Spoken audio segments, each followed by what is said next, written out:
Étudions ensemble un bref historique des religions, à travers l'évolution des sapiens. Durant l'époque précédant la révolution agricole, il y a 12 000 ans, les religions existant parmi les communautés humaines étaient majoritairement animistes.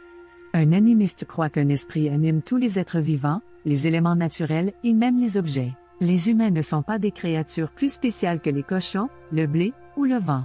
Ces communautés étaient restreintes à de petits territoires, elles vénéraient donc les esprits locaux. La tribu A croyait que tuer un phacochère apportait malheur, parce que la dernière personne à l'avoir fait s'était cassé la jambe le même jour. La tribu B, quant à elle, remerciait le ciel après une chasse identique. Une fois la domestication des animaux et des plantes débutée, l'humain s'est mis à voir ces êtres vivants comme une propriété, plutôt qu'en tant que membres égaux du monde spirituel. Aussi, la croissance des collectivités humaines a créé le besoin d'avoir des esprits universels ayant le pouvoir de venir en aide à tout le monde, pas seulement à la tribu A, par exemple. Des croyances adaptées aux nouvelles habitudes des humains sont apparues, dont le polythéisme. Il y avait dorénavant une relation spéciale entre les sapiens et les dieux. Une polythéiste peut implorer un dieu pour lui donner la santé, un pour la faire tomber en amour, et un pour qu'il pleuve. Après la popularisation du polythéisme, la marche était courte pour se rendre au monothéisme, la croyance en un seul Dieu tout-puissant.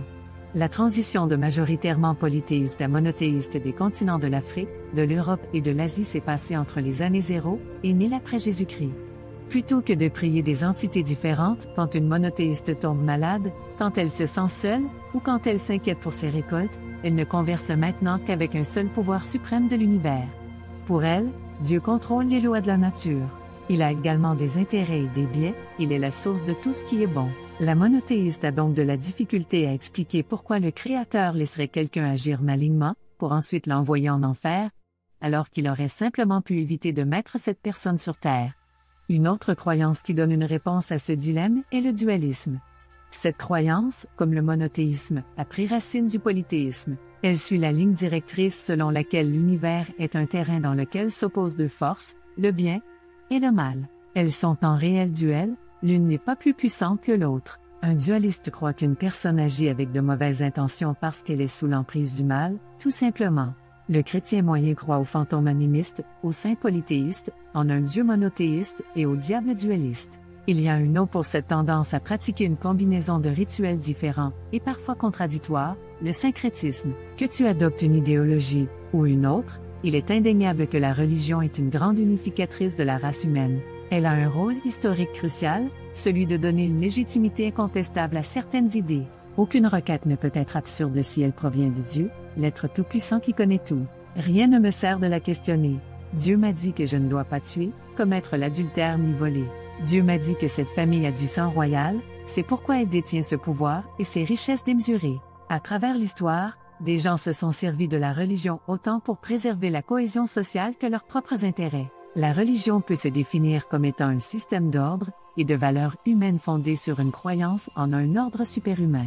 Les plus grandes religions du monde ont en commun deux choses. Premièrement, elles s'appliquent à tous, elles sont universelles. Deuxièmement, elles ont comme objectif de répandre les croyances sur le globe, elles sont missionnaires. Les religions ont perdu beaucoup d'influence depuis la popularisation de la méthode scientifique. Certaines croyances se sont avérées fausses par l'évidence apportée par la science. Par exemple, il est maintenant indéniable qu'il n'y a pas de sang royal, ni de sang paysan. Les nouvelles technologies substituent aussi certaines prières. Un fermier qui désire de bonnes récoltes croit désormais aux engrais artificiels, aux insecticides industriels et aux organismes génétiquement modifiés. On ne devrait peut-être pas s'en remettre à la religion pour qu'il pleuve sur nos champs, mais une chose est sûre, certaines doctrines ont survécu les époques parce qu'elles contiennent une profonde sagesse.